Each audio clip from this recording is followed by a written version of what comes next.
Welcome, dynamics students. In this lecture, we're going to address work energy principles, starting with derivations and then giving a couple of applications for rigid bodies. So we've already looked at kinetic energy and the increase in energy due to the application of work from a force, and the idea of using the concept of potential energy to represent the effect of work done by a force or by a couple moment.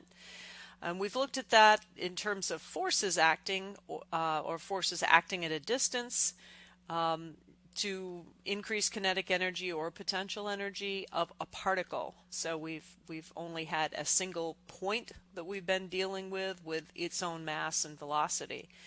Now we're going to expand that to a rigid body where we're going to get an expression for kinetic energy here, T, by integrating whatever the velocity is at each mass point in a body over the entire body. So this was basically a similar tactic that we used to get an expression for linear momentum, the capital L vector quantity, when we applied Euler's first law to relate the force applied to the center of mass of a translating rigid body. So we're going to use the same strategy for kinetic energy. So instead of a scalar v squared, we're going to look at the velocity of any point in this rigid body, and we're going to use the dot product to achieve that v squared, and we're going to integrate that v dot v, which is applicable at any mass point, over the entire mass of the rigid body. Take 1/2, and that's the kinetic energy associated with the rigid body. Okay, that's great. It might be a little more useful given the fact that we have been relating velocities and accelerations of our rigid bodies to whatever's going on at their mass centers. We add to that whatever's going on rotationally, but so far we've been kind of dividing up what happens to a rigid body as translation of the mass center of the body and then the rotational component that's captured by the moment of inertia. And in planar motion, that's the polar moment of inertia. So let's rewrite this expression for kinetic energy using what we know about the velocity at any point related to the velocity at any other point, plus the rotational velocity of the body, and this expression, of course, is applicable for rigid bodies in planar motion. And we're going to relate, instead of v anywhere, let's just look at v at the center of mass of the rigid body. So we're going to substitute this expression in for v. So we got velocity at the center of mass plus rotational velocity of the rigid body crossed into this r. And this r is looking, this would be, of course, from the center of mass to whatever point. That's using our typical velocity at one point versus velocity of another in a rigid body undergoing planar motion. So this r is x in the I hat plus y in the j hat if we're using Cartesian from the mass center, because we're putting the mass center at the origin just for convenience. And of course that's the from in this formula. So we can express velocity at any point on the rigid body as velocity at its center of mass plus rotational velocity crossed into xi hat plus yj hat. Execute the cross product, and we get this expression where we've kind of swapped y's and x's. And now if we substitute this back in, this whole expression back in up here into our expression for t, we're basically gonna have this squared, two dot products. So if we basically multiply out the dot product with this 1, 2, 3 terms and collect terms up, we can end up collecting up the terms that are specific just to the center of mass, and then the multiplier terms for our radius vector with our angular velocity. And we end up with, as you can see, some terms that only apply to the center of mass and we get a term that looks an awful lot like the rotational velocity times some component of the product of inertia, or excuse me, the polar moment of inertia, not the product of inertia, or x squared, y squared. And then some other terms that have to do with our position versus our center of mass again when we integrate them. So we're going to collect all those together. So we're going to start with our velocity of the center of mass dotted into itself. It's all parallel to itself, so we take the entire portion of each vector, and so that just gives us a scalar v squared. So dot products, of course, give us scalars. And this term, if we bring it over and we integrate, again, we're putting this v dot v up into our integral, where we're going to integrate over mass. So we're integrating vc dot vc over the entire mass of the rigid body. So the velocity of the center of mass is just a number, so it can come out of the integral. So we have 1/2 v sub, velocity of the center of mass, scalar number squared, times the integral over the mass of the body dm, which is just m, the whole mass of the whole body. If we do the same with this term, we have our angular velocity can come out of the integral because the entire rigid body has the same angular velocity. So omega isn't changing with m, so it can come out of the integral. And we're left with the integral x squared plus y squared dm, which is in fact the definition of our polar moment of inertia. We got basically the integral x squared dm would be our ix, and then plus iy. So there's our polar moment of inertia. And then this middle group, if we integrate these over all of the mass, we get some terms that include just, in this case, the integral of y dm and x dm, which is in fact the definition of the center of mass location, which are 0 because we have put the center of mass at 0 arbitrarily. That was where we set up here the mass center is at 0. So these terms go away. So we're left with an expression that says 1/2 velocity of the center of mass squared times m, which looks an awful lot like the particle expression for kinetic energy, except we got a whole rigid body, and we're just looking at the velocity of center of mass, plus 1/2 omega squared times the polar moment of inertia, which again we have some kind of time-dependent term squared, and then we have an inertial term not squared and a 1/2.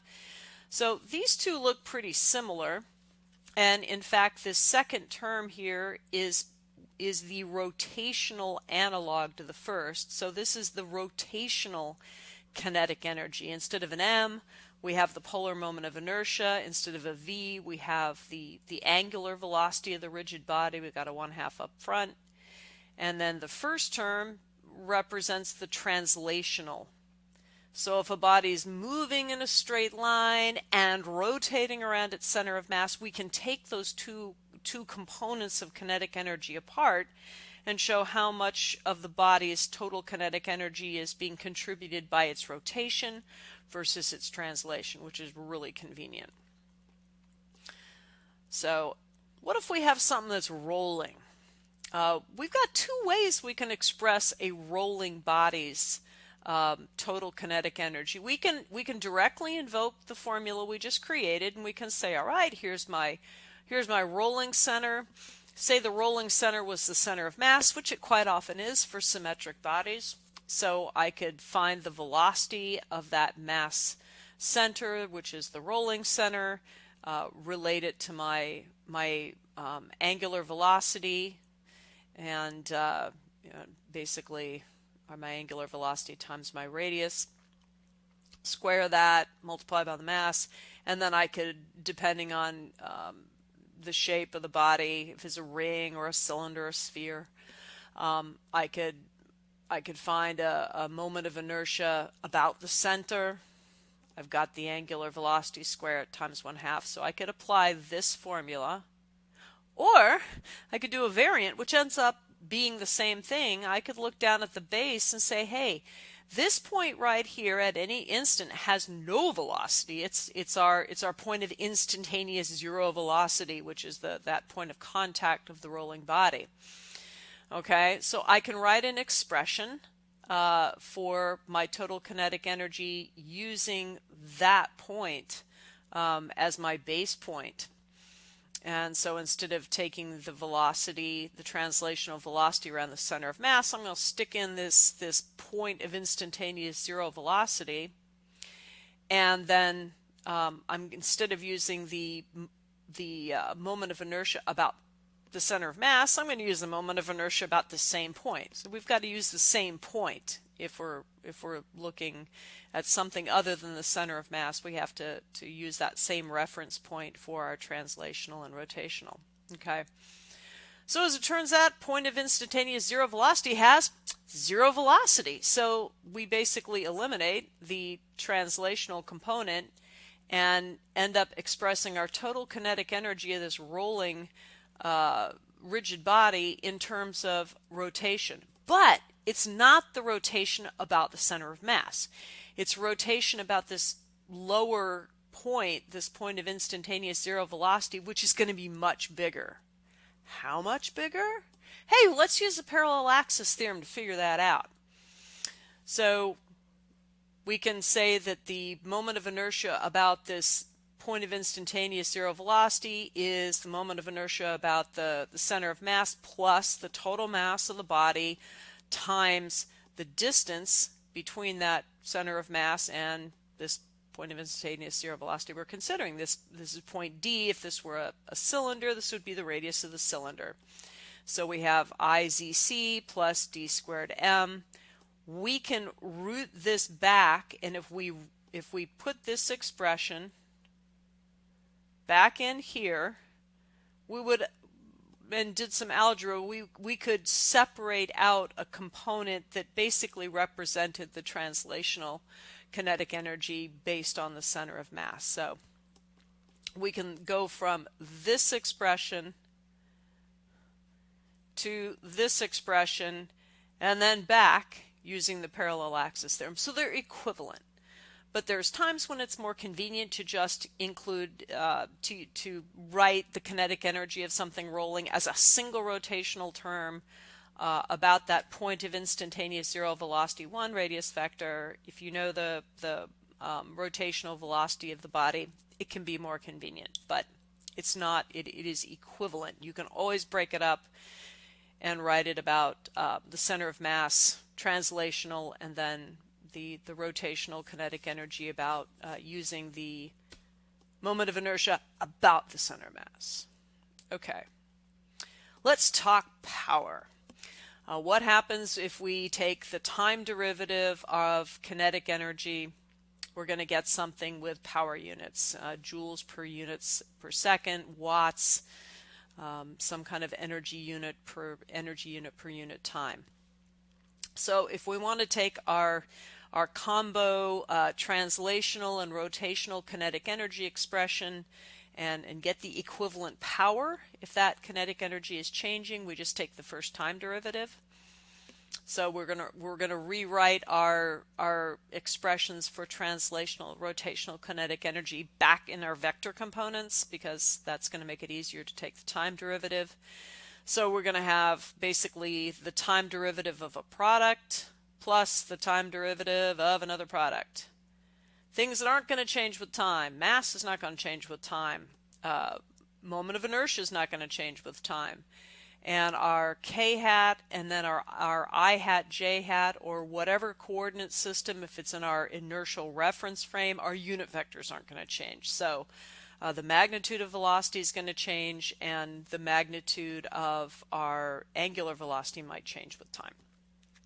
So let's go ahead and take the time derivative. We're going to keep our 1/2 m and our 1/2 IZC out front, and then we're going to basically say we're going to apply our vector analog to derivative of product and get the linear acceleration of the center of mass times the velocity of center of mass, dot product, plus velocity of center of mass dotted into its acceleration.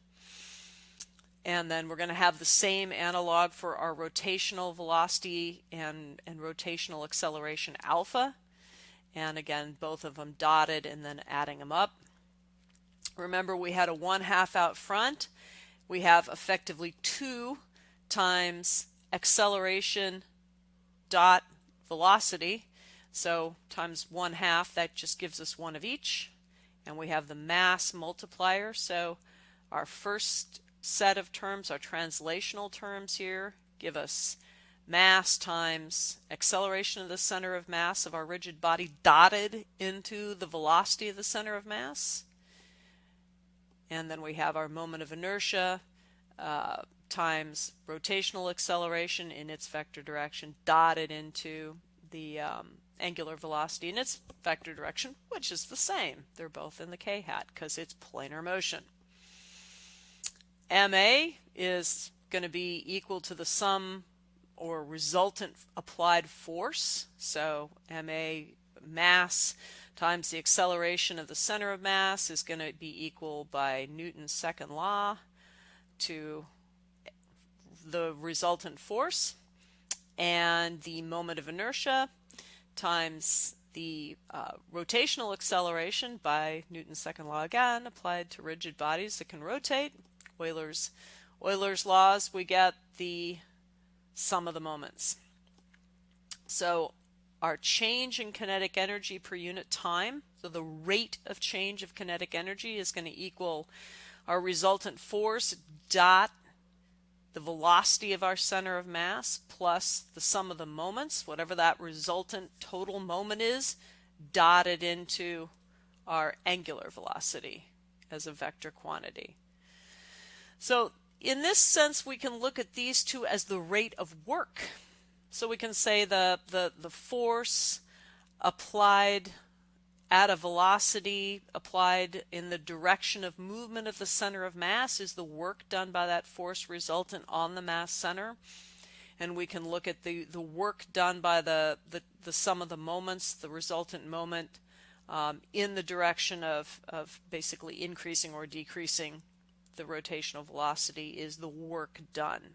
So now we're equating work to energy, but on a rate basis.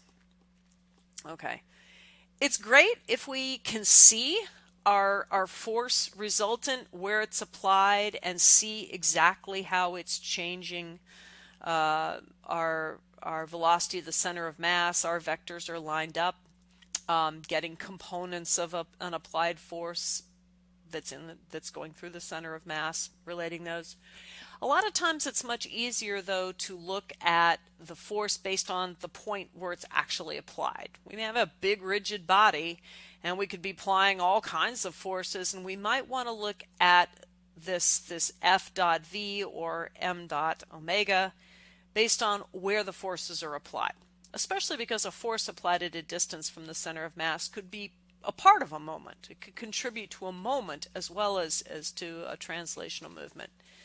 So it might be nice to rewrite this expression in terms of points of application for each force.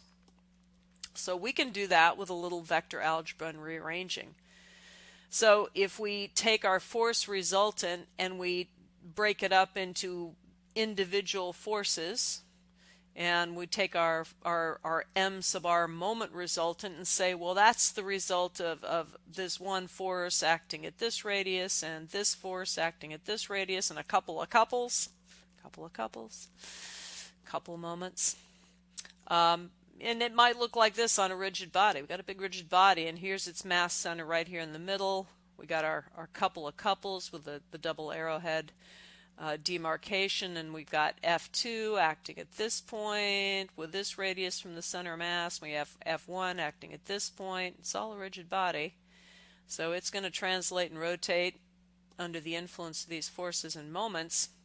What we'd like to get is an expression of these forces dotted into the velocities of the points where they're applied, and the moment the same way, looking at the point where the couples are applied, which isn't really important. Couples work universally across the body, or at least take out these points of application in the cross products. So what we can do is rearrange where these cross products are and distribute our expression for angular velocity over this big sum and these other products, remembering that the distributive property of multiplication over addition and other multiplication works just fine with cross and dot products as long as we keep the order correct for cross products. So we can arrange this entire line here using that distributive property to rearrange things such that we have the first term the same, but then we've got our angular velocity omega crossed into each one of these radii from the center of mass out to those points of application of the forces added up. And we still have the forces dotted, so we've distributed that dot product. Now if you take a look at just this part, this should look real familiar. We've got VC plus the cross product of our angular velocity of the rigid body plus a radius vector from C, because remember these R's are a reference to their tails are at C, so this is R from C to point 1. So this, what's in this square bracket, is really the velocity of point 1 where we're applying F1. So we can continue to pull out these expressions for V1, V2, etc. from this rearrangement and end up basically re-expressing our kinetic energy, rate of change in terms of forces applied to centers of mass, the center of mass, to the sum of the forces applied to their points of application and the velocity of those points of application. That velocity may change from point to point because of the rotation of the body. The distance between any 2 points in the rigid body is staying the same because it's rigid. But if the body is rotating, the velocity at every point is not necessarily the same. And then we basically couples, because their effect is independent of location. These are just going to end up summing and being dotted into the rotational velocity. So this is our rewrite of this expression, which says the time rate of change of my kinetic energy is the sum of the forces dotted into the velocities of the points at which they're being applied, plus the sum of the couples dotted into the direction of my angular momentum, which for planar motion is always going to be the z direction, the planar normal to the plane of movement.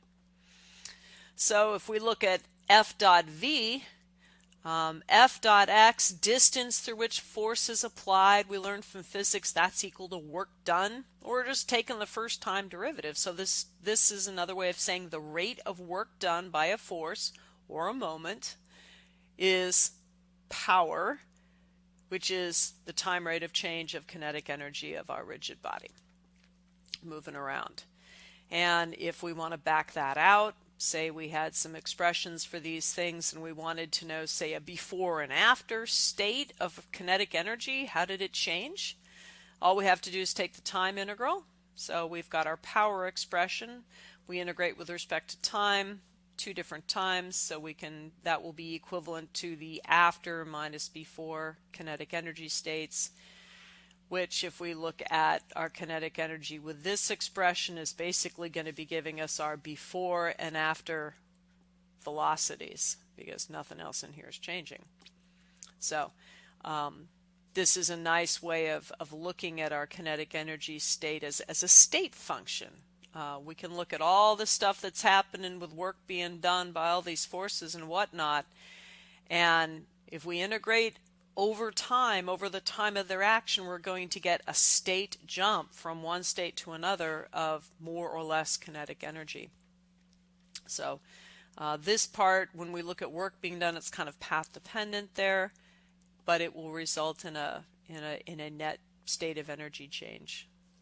It's just a difference Okay, let's look at different types of work we can do. That integral of the power dt has a lot of different forms. As you can imagine, that integral could be something really complicated that's hard to integrate or hard to define, or it could be something super simple. And the ease with which we can deduce our change in kinetic energy depends on how easily we can integrate that power term and understand how much work has been done on our system for what time. And it won't always be time we're concerned with. What we may have is a change in distance or an angle over which through which our rigid body rotates, and we want to know what resultant change in kinetic energy. And time is, yes, it happened over time, but we don't know what the associated time is, but we may know distance or angular changes. So we want to be able to rearrange that integral so it's basically we're integrating with respect to something that we know the beginning and ending points of. We know those limits of integration. So let's look at different forms of that integral, and that'll give us some ideas of different ways to rewrite our force or our velocity at the point of application, so it makes it easy for us to integrate with respect to the stuff that we actually know starting and ending points for.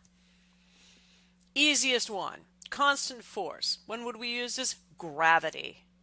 Doesn't change much if you're anywhere near the surface of the Earth. So our work, this is work in this case, not angular velocity, is the integral of F1 dot V1. So this would be gravity acting at, say, the center of mass, integrated with respect to time.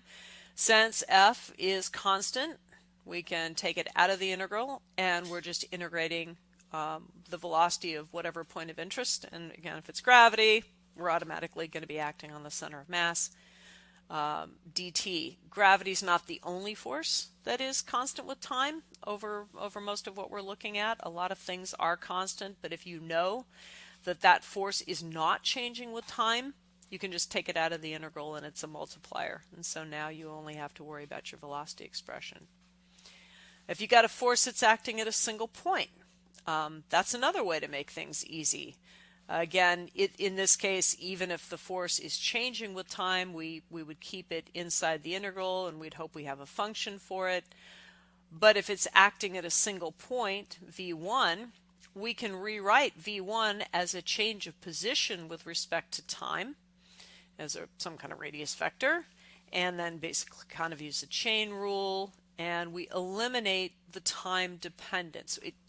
Position has changed with time, but we don't have to worry about knowing the beginning time and ending time. We don't necessarily have to have a time-dependent function for force. If we have a position-dependent function would be fine, because now we can integrate with respect to position. So now we've got that force acting through a distance, and instead of knowing integrating with respect to T1 to T2, we would have R at T1 to R at T2, which is this expression right here. So this is a real familiar, hopefully, expression from physics, where you would integrate a force through a distance to get work done by the force. And if that's the only thing happening to your system, the result of that integral is the change in kinetic energy. Okay, another real useful one that we will be using is a force that's linear with distance. So the more you change the distance, the more the force increases or decreases linearly. And springs, or something that is acting elastically, is the best example of that. So this bunch of equations here is a very fundamental derivation of the action of a linear spring, which is the only kind of spring we're going to be looking at, acting on two bodies. In a lot of cases when you've seen springs, they've been acting on just basically one body and then something that we assume doesn't move. So all we have to look at is the position of a single body, and then some expression for the spring stretch or compression, and so we relate the position of one thing to the spring stretch, and then hence to the force being applied by the spring, and then we can integrate that over the stretch and get that our familiar square of the stretch times 1/2 times the spring constant. What if you got two bodies? Springs usually connect two rigid bodies. And remember, we kind of have to have an inertial reference frame if we're looking at forces and acceleration, right, from kinetics. So if we got a spring connecting these two rigid bodies, B and R, we kind of have to step back and look at the action of this spring from an inertial reference frame out here that isn't going to be accelerating. And because the spring's applying a force, both B and R could be accelerating. So we can go through some steps to look at the stretch of the spring and how that stretching or compressing spring does work on, or has work done on it by the two bodies, and then relate that to the spring's work and its displacement. So I'm just going to very briefly go through these steps.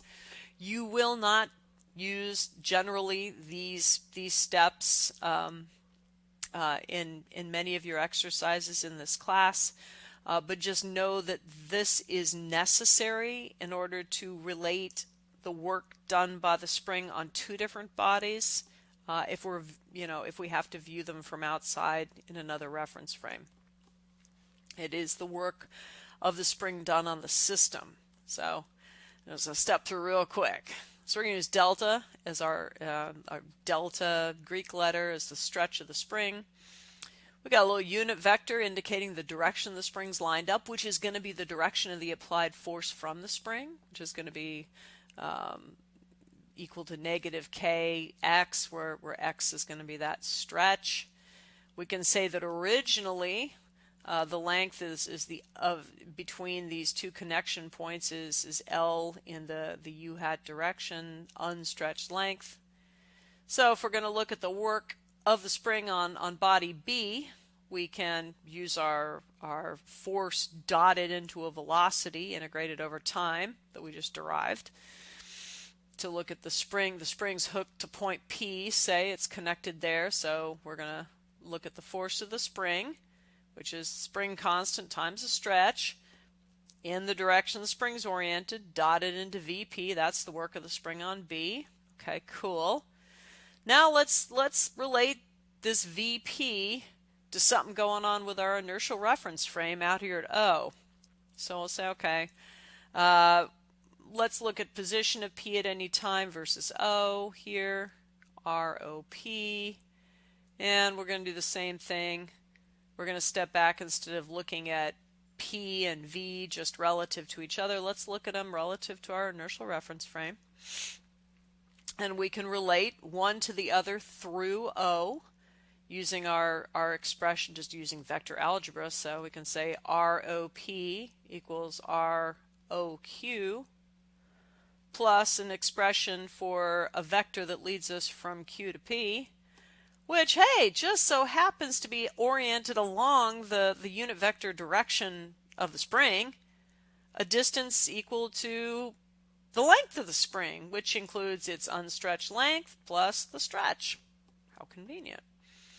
So now we've got a couple of vector expressions for position. If we want to know velocities, all we have to do is take the time derivative of this expression, which we can do, and we can get VOP, VOQ, which is the same as VP and VQ because we're taking everything with reference to O.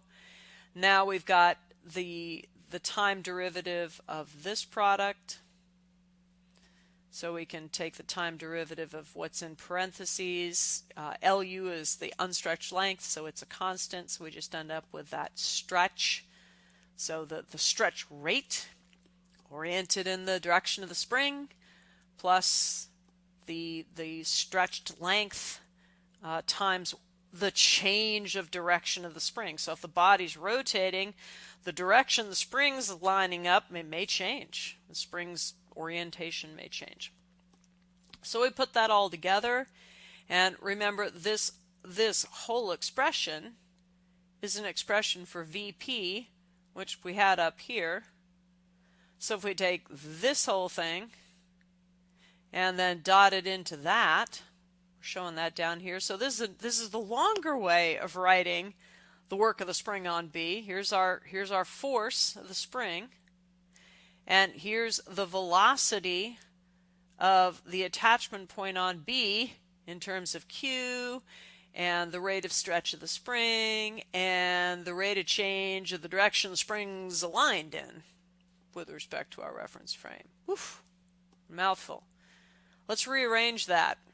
We've got a dot product. We can rearrange that to something that's a little bit easier to see. So still, the work of the spring on B, if we arrange what that is, we end up with the negative of the work of the spring on R. We can, rearranging, we can get negative K times the stretch dot VQ, because VQ is in here, so that's this part of it leading down here. And then we have this term, which is the product of the stretch times the rate of stretch times spring constant integrated, plus a whole bunch of other stuff that ends up being zero because we end up dotting a unit vector into its rate of change. So going way back to particle kinematics, remember, anytime you got a unit vector and you're going to change it, its rate of change is always going to be perpendicular to what it itself was. So if you dot a unit vector into its own rate of change, it's always zero. Cross product would be the 2 squared. They're perpendicular, so this whole term goes away. If we evaluate this integral, we get our super familiar integral of stretch, d stretch, which is going to give us our 1/2 stretch squared term. So we get our familiar negative k over 2 times final stretch squared minus initial stretch squared. So that's this term. We have negative, work of the spring on body R, and their sum was equal to the work of the spring on body B. We got a negative work of the spring on body R, so we could take that to the other side and get work of the spring on B and work of the spring on R all being equal to our negative k over 2 sum of the square of the stretches. So there's our proof that the work of the spring on the system with 2 rigid bodies from the point of view of an outside external reference frame, inertial, is just going to equal what we're used to using our spring constant over 2 negative times the difference in the square of those 2 stretch states. Okay, so that's a whole lot of ado to tell us about how a spring or any other kind of force that is linear with distance is going to work. Everything would be similar in that case. You can think of it as it might as well be a spring. Okay, what if you've only got couples, just a pure torque somehow? You can do that, you can consider that just like a force, except instead of a force you've got a couple, and instead of a velocity, linear velocity, you have an angular velocity. The units should work out the same. So you can integrate with time. Of course, remember that your angular velocity is d theta dt, so you can do that same kind of chain rule swaparoo and get rid of the t's and just integrate your couple through the angle or through which your body rotates. So you're applying torque, a couple, that's going to cause your body to rotate from theta equals 0 to theta equals whatever. You can just integrate with respect to theta. So this is our angular analog to our v dot dr. Okay, I'm going to go through this a little quicker. If we do work on a system, we can increase its kinetic energy. We can also represent that work done as a potential energy change. The most common one is gravity. So you can say, well, I allowed gravity to do work, or I did work against gravity, and I lifted something up in the air 100 feet.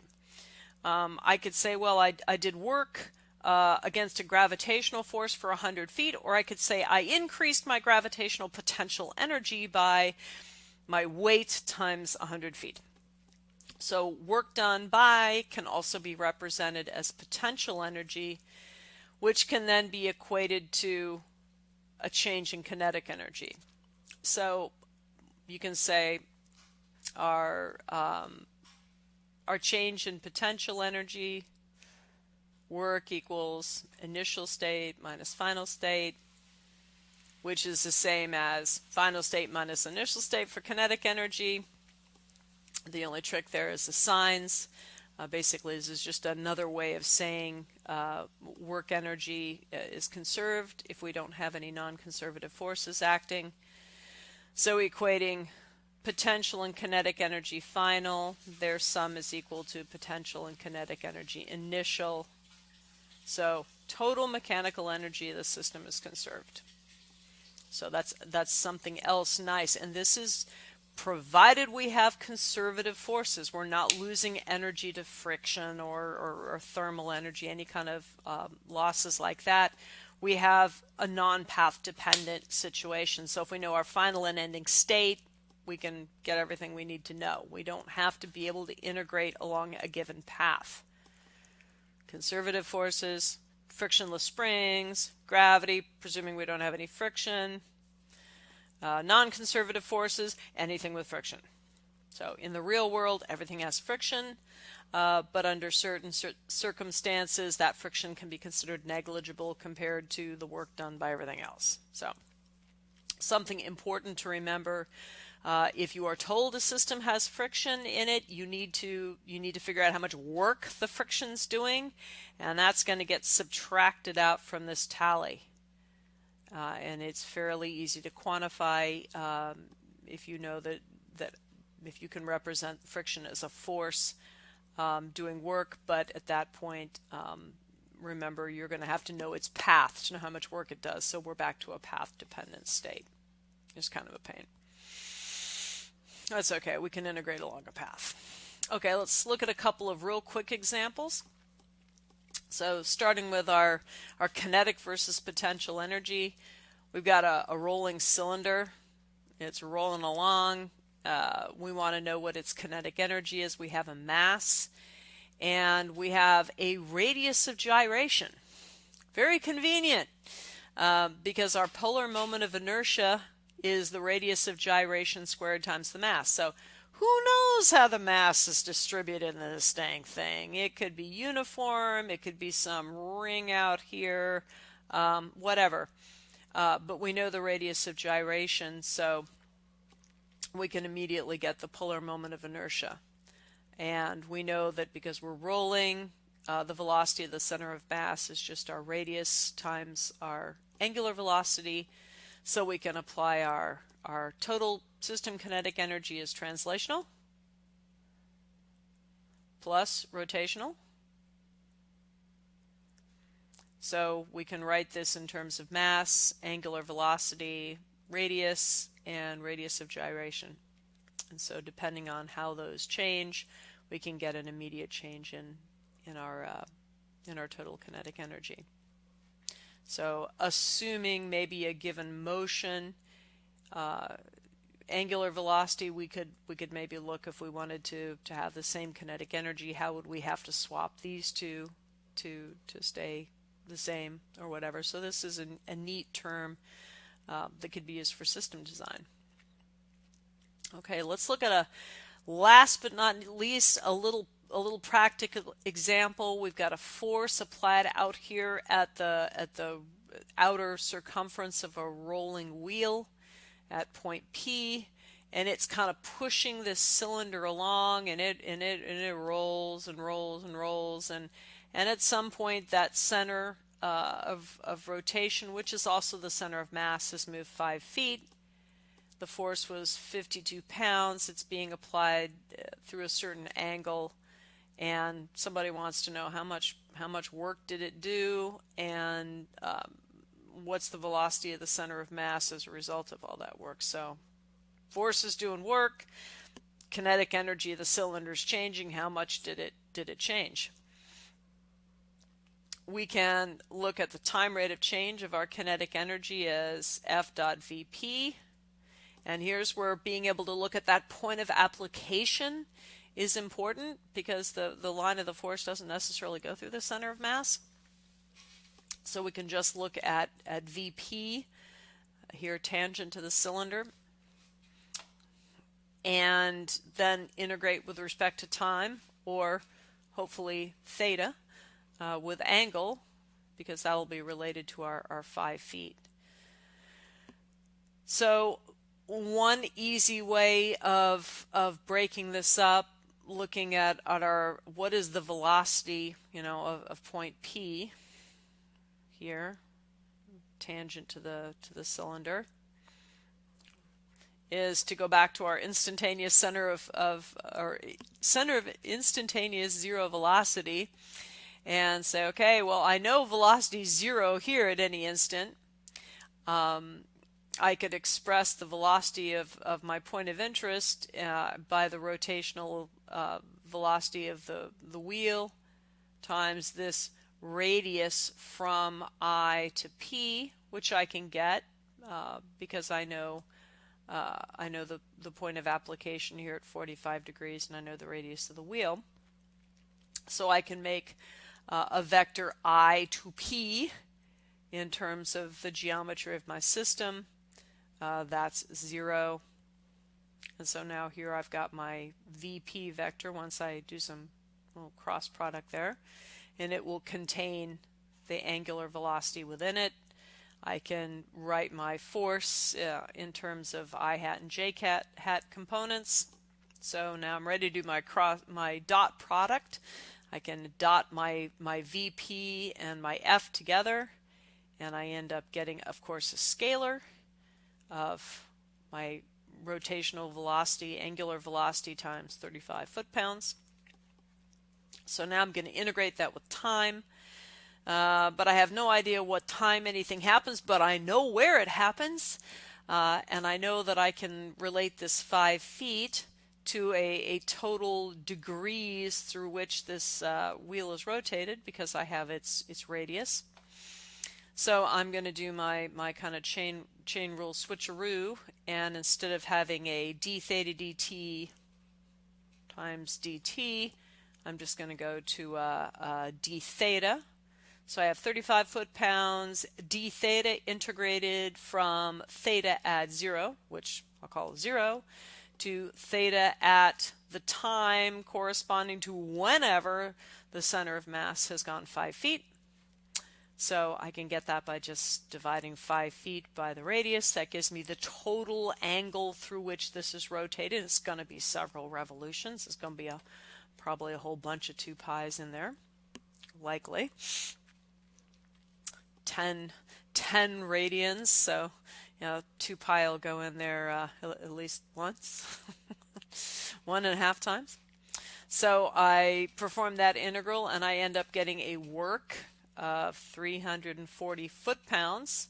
So that can equate, that's going to get basically used to increase the translational velocity of the center of mass, and omega, which can be related again.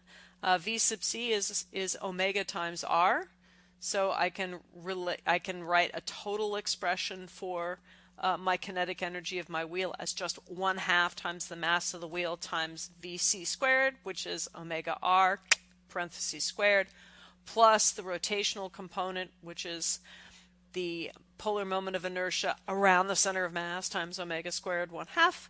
Or I can just do that all rotational, and I take it about the center of instantaneous velocity, which is what this shows, where that instantaneous center of velocity, the moment of inertia calculated about it, ends up being 1.5 foot square slugs, length unit squared times mass unit, and we're in British mass units, so it's slugs.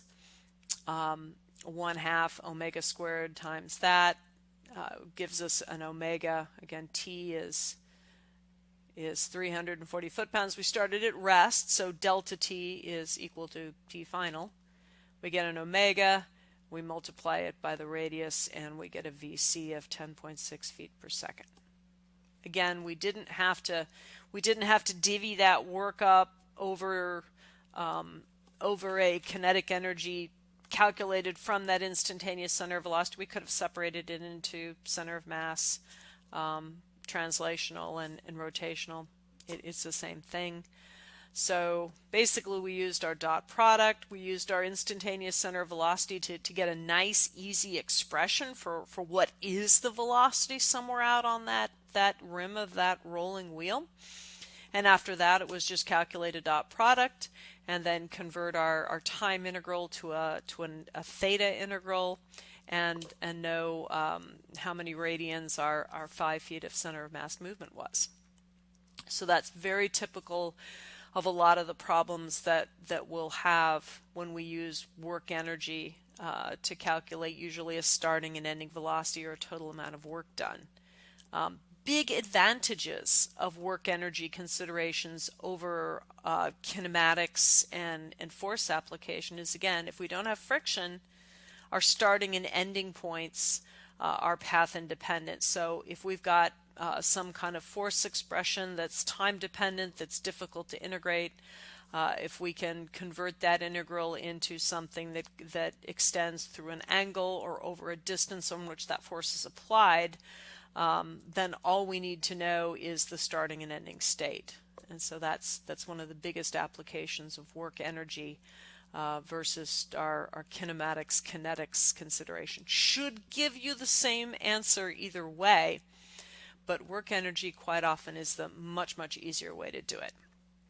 So that is it for our kind of whirlwind treatment of first derivation of kinetic energy for a rigid body to show that it's just the same as particles, except we integrate over the whole rigid body. And because we've done that, and because our center of mass is located, our velocity of our center of mass is related to the velocity of any other point through that rotational velocity or angular velocity of the part, we end up being able to divvy up our kinetic energy into translational through velocity of the center of mass versus rotational via our moment of inertia about the center of mass.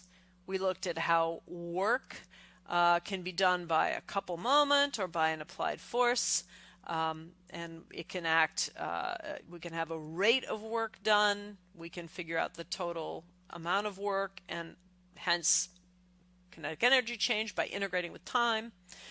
We've looked at tricks for adjusting that integral so we can look at points of application for those forces, and then ways we can rearrange the integral to integrate with respect to distance or angle instead of time. We've looked at how springs work from an inertial reference frame on both rigid bodies as a change in energy of the system related to stretch of the spring, and then we've done a couple of examples of work and looking at total energy of something rolling. Rolling scenarios are elegant, but they do kind of tend to include a little bit of complexity of our kinematics. So those are good examples if you're only going to do a couple. So that is it for our work energy treatment of rigid bodies. And this is the concluding section in our treatment of rigid bodies and dynamics for this course series. So thank you very much for listening, and hope that these lectures helped you out in your studies, and look forward to seeing you for other engineering mechanics topics.